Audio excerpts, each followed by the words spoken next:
This guy had a huge branch in his face. Watch the ceiling. Not really a branch, you could probably describe it as a small tree sticking out of his head. Whoa, hold on. Wait. Low.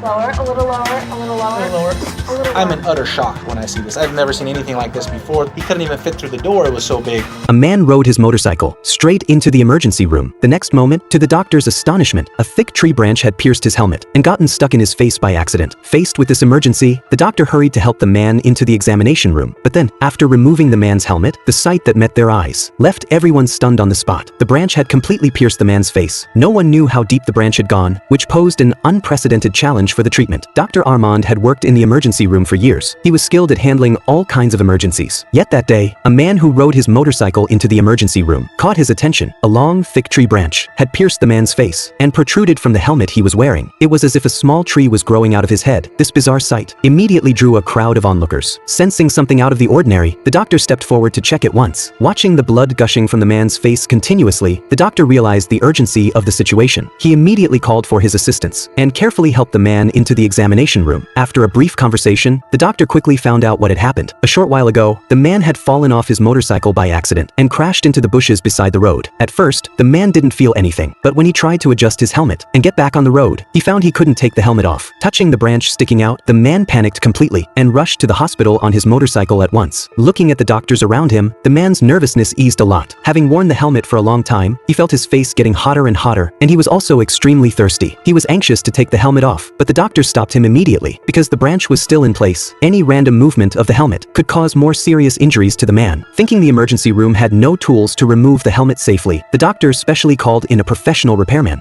The doctor used the wire cutters the repairman brought to successfully cut the branch on the man's head short and carefully pulled the helmet off. But the next moment, after seeing the man's condition, the doctor's expression turned solemn at once. It was the worst facial injury he had ever seen. The branch had not only completely pierced the man's face, but also was pressed close to his neck, where blood vessels and nerves were dense. Despite such a severe injury, the man never felt obvious pain. This made the doctor can't help but suspect that the man might have suffered a certain degree of craniocerebral injury. To check how the branch had gone through the neck, the doctor immediately arranged a CT scan for the man. Fortunately, the branch had not injured any of the man's vital organs. Upon receiving this good news, the doctor immediately called in a colleague from plastic surgery and invited him to assist him in removing the branch from the man's face together. After carefully examining the man's condition, the two quickly determined a treatment plan. They planned to first give the man an anesthetic injection, then make a small incision below the wound. When the preliminary preparations were completed, the doctor skillfully pulled the branch out of the man's face. Looking at the branch laid out in front of him, the man was completely stunned.